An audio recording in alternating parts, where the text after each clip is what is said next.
তো hello everyone, চলো আবার একটা নতুন ব্লগ নিয়ে চলে এসেছি। তো কেমন আছো তোমরা? আশা করছি সবাই ভালো আছো। তো এখন আমি আর একটা রেসিপি নিয়ে চলে এসেছি।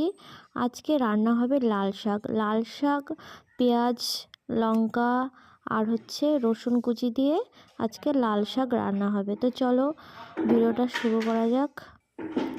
তো প্রথমে কড়াইতে তেল দিয়ে দিয়েছি, তারপরে একটুখানি পাঁচফোড়ন দিয়ে দিয়েছি। তো এরপরে দিয়ে দেবো লঙ্কা, পেঁয়াজ আর রসুনটা দিয়ে দিলাম কড়াইয়ের মধ্যে। তো এবার সবগুলোকে একটু ভেজে নিতে হবে।